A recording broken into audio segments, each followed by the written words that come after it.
ಚಳಿಗಾಲ ಅಧಿವೇಶನ ಬೆಳಗಾವಿಯಲ್ಲಿ 10 ದಿವಸ ನಡೆದಿದ್ದ ಥರದ ಕರ್ಮಕಾಂಡದ ಒಂದು ಸುದ್ದಿ ಹೇಳ್ತಾನೆ ಕೇಳ್ರಿ. ಇದೇನು ಕರ್ಮಕಾಂಡದ ಸುದ್ದಿ ತೊಗೊಂಡು ಬಂದಾನ ಕಾಕ ಅಂತಿರ್ಬೇಕು, ಕಡಕ್ಕಾರ ಸುದ್ದಿ ಐತಿ. ಹೆಂಗೆ ಹಣ ಪೋಲಾಗೈತಿ, ಹೆಂಗೆ ಲೂಟ್ ಆಗೈತಿ ಅನ್ನೋದು ಒಂದು ಜ್ವಲಂತ ಉದಾಹರಣೆ ಸಮೇತ ಬಂದೇನೆ.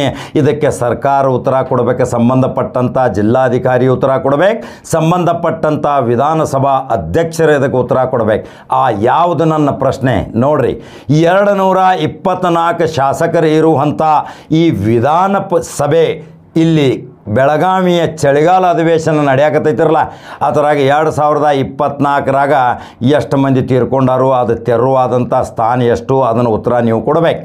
ಈಗ ಅಲ್ಲಿ 222 ಶಾಸಕರು ಇದ್ದರೂ ಸಹಿತ ಅವರಿಗೆ ಎಲ್ಲ 10 ದಿವಸದ ಕೊಠಡಿಗಳನ್ನ ಬುಕ್ ಮಾಡಿದ್ದರು. ಆ ಕೊಠಡಿಗಳನ್ನ ಬುಕ್ ಮಾಡಿದಾಗ 222 ಶಾಸಕರು ಸದನದಾಗ ಹಾಜರದಾರೇನ್ರಿ ಸ್ಪೀಕರ್ ಸಾಹೇಬ್ರ? ಹಾಜರಿಲ್ಲ ಅಂದಮೇಲೆ ಎಷ್ಟು ಮಂದಿ ಅದಾರ್ರಿ? 25ರಿಂದ 30 ಶಾಸಕರದಾರ, ಒಮ್ಮೆ 40 ಆಗ್ಯಾರ, 50 ಆಗ್ಯಾರ. ಆದ್ರೆ ಇವೆಲ್ಲ ಶಾಸಕರಿಗೆ ರೂಮ್ ಬುಕ್ ಏನು ಮಾಡಿರಲ್ಲ, ದೈನಂದಿನವಾಗಿ ಸಾವಿರಾರು ರೂಪಾಯಿ ಖರ್ಚು, ಅದರದ ವೆಚ್ಚ ಹೆಂಗೆ ಬರೆಸ್ತೀರಿ? ಆ ರೂಮ್ ಕೊಟ್ಟಂಥ ಮಾಲಕ ಏನಾದರೂ ಶಾಸಕ ಗೈರ್ ಹಾಜರಿ ಅದಾರ, ಅದರದ್ದು ದುಡ್ಡು ತೊಗೊಳಂಗಿಲ್ಲ, ವಜಾ ಮಾಡ್ತೀನಿ ಅಂತಾನೋ ಏನು ಅದನ್ನೂ ಬಿಲ್ ಸಹಿತ ಹಸ್ತಾನೋ? ಇದು ಪ್ರಶ್ನೆಗೆ ಒಂದು ಉತ್ತರ, ಸಮಂಜಸವಾದ ಉತ್ತರ ಕೊಡ್ಬೇಕು. ಇದನ್ನು ಬಹಳಷ್ಟು ಕೂಲಂಕುಷವಾಗಿ ವಿಚಾರ ಮಾಡ್ಬೇಕಾಕೈತಿ. ಈಗ ಹೆಂಗೆ ಹಣ ಪೋಲಾಗೈತಿ. ಇನ್ನು ಮುಂದೆ ನೋಡ್ರಿ, ಸಚಿವಾಲಯದಿಂದ 1000 ಕಾರುಗಳು ಏನಾದರೂ ಬಂದಿರಬೇಕಿಲ್ಲಿ, ಎಲ್ಲ ಇನೋವಾ ಕಾರುಗಳು ಸಚಿವಾಲಯದ್ದು. ಆ ಕಾರುಗಳು ಎಷ್ಟು ಓಡಾಡ್ಯಾವು, ಎಷ್ಟು ನಿಂತಾವು, ಮತ್ತು ಸ್ವಂತ ತಮ್ಮ ಶಾಸಕರು ತಮ್ಮ ಕಾರುಗಳು ತೊಗೊಂಡು ಓಡಾಡ್ಯಾರ. ಈಗ ಸಚಿವಾಲಯ LHದಿಂದ ವಿಧಾನಸೌಧಕ್ಕೆ ಹೋಗೋ ಸಲುವಾಗಿ ಕಾರಿನ ವ್ಯವಸ್ಥೆ ಇತ್ತು. ಇಲ್ಲಿ ಹೋಟೆಲ್ದಿಂದ ಹೋಗೋ ಸಲುವಾಗಿ ಎಷ್ಟು ಕಾರ್ ಉಪಯೋಗ ಮಾಡಿದ್ರು, ಎಷ್ಟು ತಮ್ಮ ಸ್ವಂತ ಕಾರ್ನಾಗ ಓಡಾಡ್ರು, ಸ್ವಂತ ಖರ್ಚಿನಾಗ ಬಿಲ್ ಕೊಟ್ಟರು, ಸ್ವಂತ ಖರ್ಚಿನಾಗ ನಾಷ್ಟ ಊಟ ಮಾಡಿದರು. ಏನು ಅದನ್ನೆಲ್ಲ ಸರ್ಕಾರದ ವೆಚ್ಚದಾಗ ಹಾಕಿದ್ರು. 76 MLCಗಳದಾರ, 75 ಇರಬೇಕು, 76 ಇರಬೇಕು. ಆ MLCಗಳಿಗೂ ಸಹಿತ ರೂಮ್ ಕೊಠಡಿಗಳನ್ನ ಕಾಯ್ದಿರಿಸಲಾಗಿತ್ತು. ಆದ್ರೆ ಆ ರೂಮ್ದಾಗ 8 MLCಗಳು ಹಾಜರದಾರ, 8 ಗೈರದಾರ. ಅದರ ಸಲುವಾಗಿ ಎಷ್ಟು ರೂಮ್ಗಳು ಬುಕ್ ಮಾಡಿದ್ರು. ಆ ರೂಮ್ ಬುಕ್ ಮಾಡಿದ ಲಕ್ಷಾಂತರ ರೂಪಾಯಿ ಹಣ ಅದು ಎಲ್ಲಿ ಹೋಯ್ತು? ಹೋಟೆಲ್ ಮಾಲೀಕನಿಗೆ ಹೋಯ್ತು, ಏನು ಇವರ ಜೊತೆ ಅಡ್ಜಸ್ಟ್ಮೆಂಟ್ ಮಾಡ್ಕೊಂಡು 50-50 ಹಂಚ್ಕೊಂಡ್ರು. ಅಧಿವೇಶನ ಮುಗಿದ ಮೇಲೆ ಅವ್ರು ಆ ಕಡೆ ಹೋದರು, ಇವ್ರು ಈ ಕಡೆ ಹೋದರು, ಒದರಾಡೋರು ಒದರ್ಕೋತ ಹೋದರು, ಹೊಯ್ಕೋತ ಹೋದರು. ಲೆಕ್ಕಪತ್ರ ಕೇಳೋರು ಯಾರು? ಇನ್ನು ಜನಸಾಮಾನ್ಯ ನಮ್ಮಂಥವ್ರು ಕೇಳ್ಬೇಕಿರಲ್ಲ. ಇನ್ನು ಇದನ್ನು ಮಾಹಿತಿ ಹಕ್ಕನ್ಯಾಗ ಇನ್ನು ಮಾಹಿತಿ ಹಕ್ಕು ಹೋರಾಟಗಾರದಾರಲ್ಲ ಗುಡ್ಗವ್ರ, ಅವರ ಲಿಖಿತವಾಗಿ ಅರ್ಜಿ ಕೊಡಬೇಕು.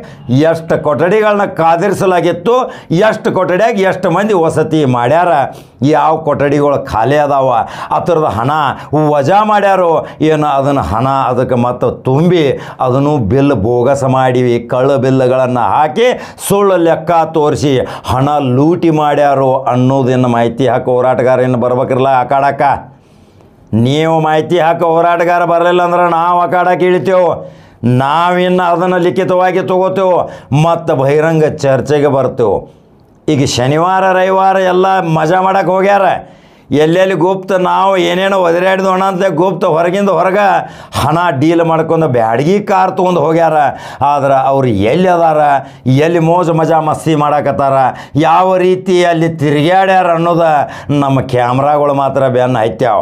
ಅಧಿವೇಶನ ಮುಗಿದ ನಂತರ ಅದನ್ನು ಚಿತ್ರೀಕರಣ ಮಾಡಿದ್ದು ಅದನ್ನು ಬಹಿರಂಗಪಡಿಸ್ತಾನೆ, ಈಗ ಬಹಿರಂಗಪಡಿಸಂಗಿಲ್ಲ.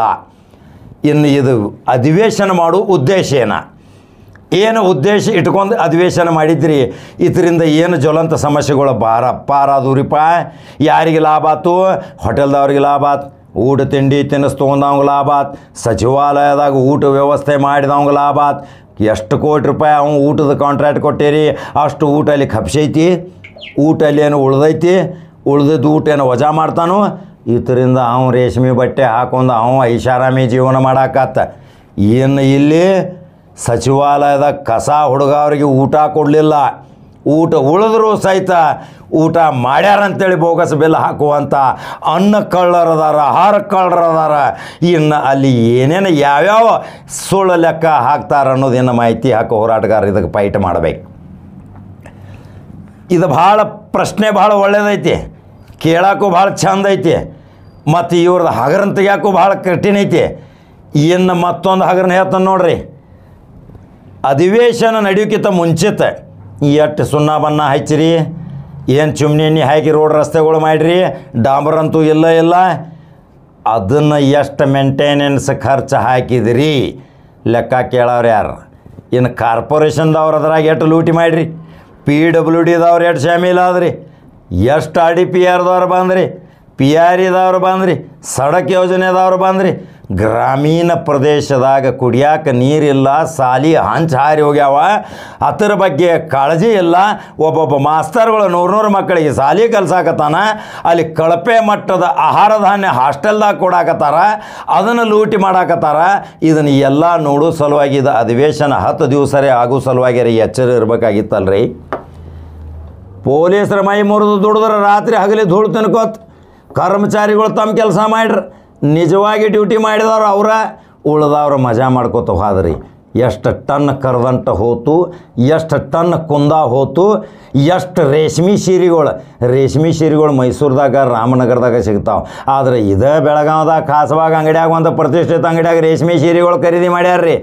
ಆ ರೇಷ್ಮೆ ಸೀರೆಗಳು ತೊಗೊಂಡು ಹೋಗ್ತೀರಿ ಅಂದ್ರೆ ನಾಚಿಕೆ ಮರ್ಯಾದೆ ಇಲ್ಲ ಅಧಿಕಾರಿಗಳೇ. ನಿಮಗೆ ಉನ್ನತ ಅಧಿಕಾರಿಗಳು ಬಂದು ನೀವಿಲ್ಲಿ ಮೋಜು ಮಜಾ ಮಸ್ತಿ ಮಾಡೋಕೆ ಬಂದಿರಿ. ಚಳಿಗಾಲ ಅಧಿವೇಶನ ಅಂದ್ರೆ ಬೆಳಗಾವಿಯಲ್ಲಿ ಇದೊಂದು ಮಜಾ ಮಾಡುವಂಥ ಮೋಜಿನ ತಾನಾತು.